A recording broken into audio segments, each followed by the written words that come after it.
Asia cup super 4 मरहले में पाकिस्तान ने बांग्लादेश को शिकस्त दे दी है। बांग्लादेश की टीम ने पहले बैटिंग करते हुए 193 रन स्कोर किए थे और जवाब में पाकिस्तान ने अपना हदफ 39वें ओवर में हासिल कर लिया। एक और मजे की बात आपको बताते चलेंगे, जो पाकिस्तान ने 194 रन बनाए हैं कल की तारीख में, तो कल हमारे बेहतरीन बल्लेबाज, हमारे बेहतरीन ओपनर सईद अनवर साहब की सालगिरह भी थी और उनका रिकॉर्ड 194 ही है। तो ये टीम की जानिब से एक खिराज तहसीन भी उन्हें पेश कर दिया गया है एज अ बर्थडे गिफ्ट में। कल सदर मुमलिकत आरिफ अलवी भी स्टेडियम में मौजूद थे। कल एक और वाकया भी पेश आया और कुछ देर के लिए कदाफी स्टेडियम की लाइट्स भी बंद हो गई थी, लेकिन उन्हें फौरन ही बहाल कर दिया गया था। इस मुकाबले में फास्ट बॉलर हारिस रऊफ ने 19 रन देकर 4 विकेटें भी हासिल की। दूसरी जानिब शायकीन क्रिकेट के दिलों की अगर बात की जाए तो वो ठाटे मारते रह गए। कल स्कोर जो है वो बड़े ही एक लिमिटेड टाइम पे रोका जा सकता था, लेकिन कहा यह जा रहा है एक्सपर्ट्स की जानिब से कि शायद हमारी टीम चाहती थी कि शायकीन क्रिकेट जो है वो थोड़ी देर तक जो है स्टेडियम में बैठे और एंजॉय करें। खैर, हमारे नुमाइंदा खुसूसी एजाज वसीम बाकरी जो हैं वो हमें ज्वाइन कर चुके हैं कोलंबो से। आइए उनसे अपडेट लेते हैं कि आने वाले मैचेस में क्या होने वाला है। Ejaz, welcome to the show. Thank you so much. अच्छा एजाज, सबसे पहला सवाल जो कि पूरी कौम जानना चाह रही है कि मौसम कैसा होगा भाई, खेल पाएंगे या नहीं, या फिर इंडिया जो है वो बारिश का बहाना करेगी और रोते हुए निकल जाएगी? देखिए, मौसम की सूरत हाल यहाँ बहुत वर्स्ट है। हम लोग कल शाम के कोलंबो पहुंचे हुए हैं। मेरे सामने आई, मेरे पीछे आप ये बैकग्राउंड देख सकते हैं, बस बारिश हो रही है यहाँ कोलंबो सिटी के अंदर। और ऐसा लगता है कि बीसीसीआई और एशियन क्रिकेट काउंसिल के जो लोग थे उन्होंने शायद ये पूरा प्लान किया था कि पाकिस्तान का ये इवेंट खराब किया जाए। गुज़श्ता रात भी बहुत तेज बारिश होती रही है और इस वक्त भी यहाँ पे मैं जब आपसे बात कर रहा हूँ तो कोलंबो में बहुत तेज बारिश हो रही है।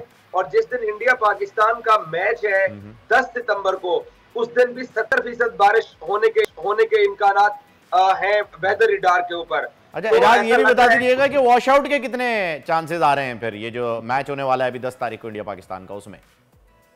देखिए, इंडिया पाकिस्तान से पहले क्योंकि 2 दिन का ब्रेक है और फिर श्रीलंका ने बांग्लादेश के खिलाफ मैच खेला है, तो उस दिन आइडिया हो जाएगा जब बांग्लादेश और श्रीलंका ने 9 तारीख को खेलना है। अगले दिन फिर पाकिस्तान का मैच है। लेकिन यहाँ कोलंबो की इस वक्त की जो वेदर सिचुएशन है वो बहुत बुरी है। पहले भी तकरीबन 5 दिन तक बारिशें होती रही, सड़कें तालाब का मंजर पेश कर रही थी। मैं लेकिन इस वक्त नॉर्थ कोलंबो में मौजूद हूँ। यहाँ से स्टेडियम 5 किलोमीटर के फासले के ऊपर है, तो तेज बारिश हो रही है। यहाँ पानी तो जमा नहीं हुआ लेकिन यहाँ बड़ी वर्स्ट सिचुएशन लग रही है। अगले 3-4 दिन बाद वही सिचुएशन बन जाएगी जो 1 हफ्ता पहले यहाँ कोलंबो में थी। और बज़ाहिर इस वक्त तक मैचेस का इनकाद बहुत मुश्किल दिखाई दे रहा है। या 20 ओवर का मैच होगा, 30 ओवर का मैच होगा, 10 मिनट मैच होगा, 15 मिनट का, यानी मैच खराब होने वाला है। एक मरतबा फिर जो है वो इंडिया पाकिस्तान का मैच देखने के लिए जो शायकीन तैयार रहेंगे वो अपसेट होने वाले हैं, आप ये कहना चाह रहे हैं। अच्छा ये बताइएगा कि एशियन क्रिकेट काउंसिल का एक वफ्द भी पाकिस्तान आया, हरमन टोटा की जानिब जो है वो मैचेस को शिफ्ट करने की बात भी हो रही थी। फिर भारत की हठधर्मी सामने आ गई और उन्होंने कहा नहीं जी, हम कोलंबो में ही खेलेंगे क्योंकि बारिश के चांसेस ज़्यादा हैं। इसे ना सिर्फ पाकिस्तान में बल्कि दुनिया भर में जगहसाई हो रही है भारत की। स्पेशली उनके अपने जो सीनियर क्रिकेटर्स हैं, जिसमें सुनील गावस्कर हैं, उनका तो ट्वीट बड़ा ही लाउड एंड क्लियर था कि इट्स जेंटलमैन गेम और इंडियन क्रिकेट बोर्ड को जो है वो ये सोच लेना चाहिए कि वो इस गेम के साथ पॉलिटिक्स कर रहे हैं। देखिए, ये बात दुरुस्त है कि बीसीसीआई ने इस इवेंट को खराब करने की कोई कसर नहीं छोड़ी है, क्योंकि इसका होस्ट पाकिस्तान है। जो टिकटों की मद में पैसे जाने थे वो पाकिस्तान को जाने थे। पाकिस्तान को पहले ये पूरा टूर्नामेंट नहीं दिया गया, फिर पाकिस्तान ने पूरा जोर लगाया था कि इस टूर्नामेंट को पाकिस्तान यूएई लेके जाना चाहता था। और अब तो ये बात भी सामने आ गई है कि उस वक्त जब नजम सेठी पीसीबी के चेयरमैन थे, उन्होंने एमिरेट्स क्रिकेट बोर्ड के 2 बड़े ओहदेदारों को भेजा कि आप जाकर मुंबई बीसीसीआई से बात करें कि ये इवेंट दुबई आ जाए। तो दुबई से एक वफ्द गया था, उनको भी इनकार हुआ था। बाकी एक बात तो तय है कि ये टूर्नामेंट अब बारिश ने इसको मजीद खराब करना है। अगले 10 दिन ये ऐसे ही चलता रहेगा, रुकता रहेगा। लेकिन जो बीसीसीआई की ये कोशिश है वो ये है कि उनकी टीम एक्सपोज ना हो। बहुत साल तक इंडिया स्पोर्ट्स के अंदर जो है वो पॉलिटिक्स को मिक्स करता रहा है। लेकिन यहाँ एशिया कप कैंडी में आके कवर कर रहा हूँ, मैं कोलंबो में आके कवर कर रहा हूँ। मैंने कैंडी में भी देखा, यहाँ कोलंबो में भी आके देखा, इंडियन जर्नलिस्ट भी हमारे साथ ट्रेवल कर रहे हैं इस मर्तबा डर सबसे ज्यादा इन्वॉल्व है।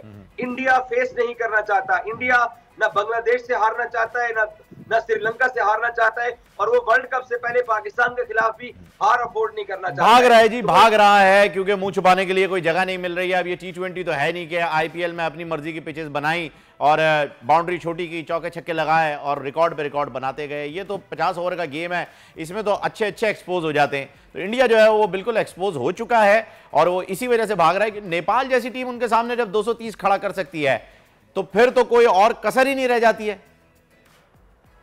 बिल्कुल दुरुस्त कह रहे हैं, क्योंकि इंडियन देखें वर्ल्ड कप बहुत बड़ा एक इवेंट आने वाला है और वो इंडिया के अंदर होने वाला है। और फिर उस वर्ल्ड कप के अंदर अगर इंडिया एशिया कप का फाइनल खेले बगैर जाएगा, जैसे पिछले साल वो फाइनल नहीं खेला था, तो वर्ल्ड कप की एक तो मार्केटिंग खराब होगी, दूसरा उनके ऊपर तनकीद होगी, और इसके अलावा जो इंडियन क्रिकेट फैंस हैं उनके अंदर इतनी बर्दाश्त नहीं है कि वो पाकिस्तान जैसी टीम के खिलाफ अपनी हार को बर्दाश्त कर सकें। बिल्कुल तो ऐसा ही है एजाज साहब, हार बर्दाश्त नहीं हो रही है, इसीलिए भाग रहे हैं। खैर कब तक भागेंगे देखते हैं, बकरी की माँ कब तक खैर मनाएगी।